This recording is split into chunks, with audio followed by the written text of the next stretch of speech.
sourire, j'espère que vous allez bien. Donc aujourd'hui on se revoit pour une vidéo à thématique, ça faisait un petit moment que je n'avais pas fait et je suis très ravie de pouvoir du coup vous la présenter. Donc bon, si je regarde c'est parce que j'ai mon ordinateur où j'ai tout écrit pour être sûre de rien oublier. Donc aujourd'hui on va se voir, je vais parler avec vous tout ce qui est devoir, organisation des devoirs. Donc des fois c'est un mot qui peut faire peur autant aux parents qu'aux enfants parce que c'est un moment qui peut être souvent générer du stress, de l'angoisse ou des crises venant des parents ou des enfants. Je vous dis bien sûr le tout sans jugement, hein. On a tous notre journée derrière et des fois on est fatigué et on n'a pas forcément la patience pour aider et accompagner notre enfant dans les devoirs. Donc voilà, je vais vous donner quelques petites astuces que je conseille assez souvent aux parents et qui fonctionnent assez bien. Donc à tout de suite pour les astuces. Donc la première astuce que je vous donne, c'est laisser le temps à votre enfant de rentrer de l'école. Ne pas faire les devoirs de suite en rentrant. Dites-vous que vous aussi, vous avez votre journée, vous avez votre fatigue et lui c'est pareil en fait. Il a dû rester assis pendant au moins 7 heures dans la journée, ce qui est beaucoup trop pour un enfant. Il a besoin de se dépenser, de courir, vraiment de se dépenser toute son énergie et son agitation qu'il a à l'intérieur de lui. Donc laissez vraiment à votre enfant ce petit temps pour lui de jouer, de lâcher un petit peu ce qui s'est passé dans sa journée parce qu'il peut avoir eu une mauvaise journée lui aussi à l'école. Bien sûr, moi ce que je ne recommande surtout pas, mais après bien sûr je ne juge pas, c'est éviter les écrans pendant ce temps-là pour qu'il puisse après être beaucoup plus calme pendant les devoirs, parce qu'en général les écrans ça a tendance encore plus à énerver du coup les enfants et après on fait comme on peut avec ce qu'on a. Donc voilà, c'est sans jugement, c'est vraiment un conseil. Voilà, de leur laisser ce petit temps de goûter, de ranger leurs affaires, de jouer. Moi mon fils, je le laisse une demi-heure jouer au Lego, c'est quelque chose qui lui fait beaucoup de bien. Il joue pendant une demi-heure au Lego et après on peut passer aux devoirs. Donc la deuxième astuce, c'est de faire les devoirs tous les jours à la même heure. Un enfant, il faut savoir qu'il a besoin de rythme, de cadre. Donc vraiment cadrer ce moment-là. Donc vraiment faire, par exemple, voilà, il finit l'école à 17 h, admettons, vous le laissez jouer une demi-heure, prendre son goûter, jouer une demi-heure. Et à 17 h 30, tous les jours, à la même heure, au même endroit dans la maison, il va faire ses devoirs. Bien sûr, avec votre présence, selon l'âge de l'enfant aussi, qui est essentiel, mais qui est très dur en fait à mettre en place si on a plusieurs enfants, mais qui peut vraiment être bénéfique pour tout le monde, c'est de trouver un endroit calme, isolé du bruit, donc loin des écrans, loin de l'agitation qu'il peut y avoir dans une maison.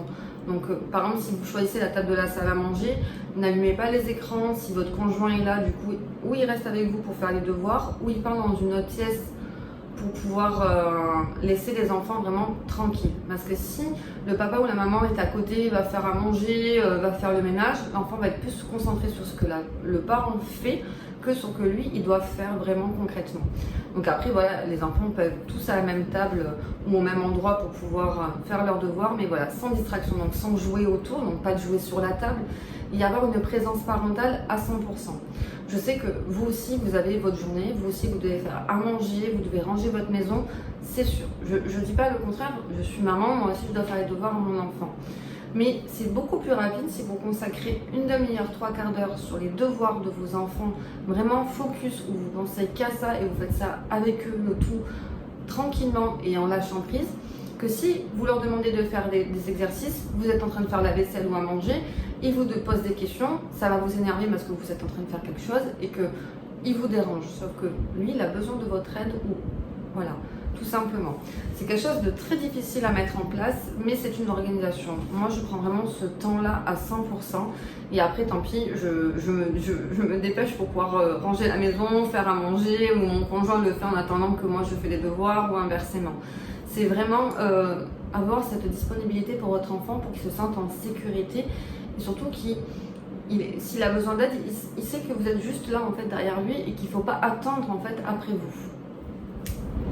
Un autre conseil aussi, c'est faire plusieurs pauses. Donc je suis en train de vous dire que ça peut prendre une demi-heure, 45 minutes, il faut se consacrer à votre enfant et je vous dis aussi qu'il faut faire des pauses.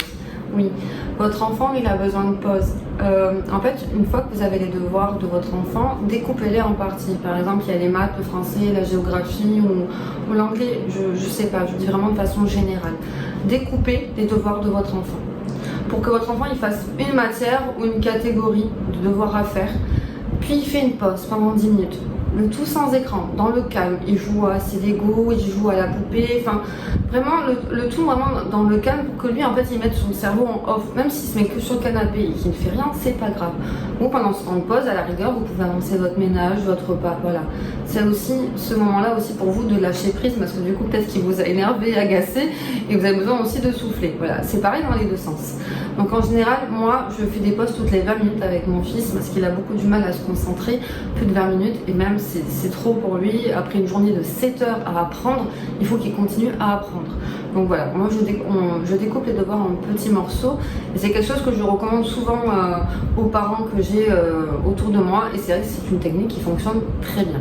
Et aussi, j'ai déjà dit mais je vais le redire, c'est quand je vous dis découper partie par partie les devoirs, c'est aussi pour pas que l'enfant voie tout les devoirs en fait à faire d'un coup.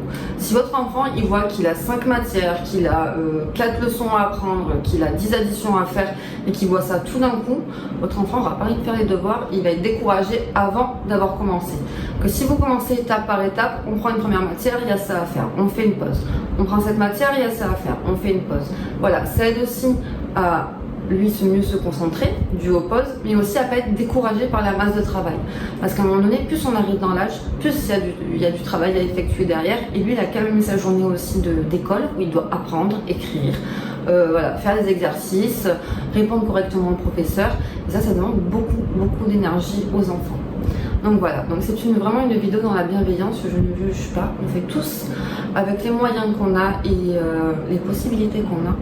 Mais voilà, c'est juste des petits conseils pour cette rentrée scolaire. En tout cas, je vous souhaite une très belle journée, je vous dis à bientôt.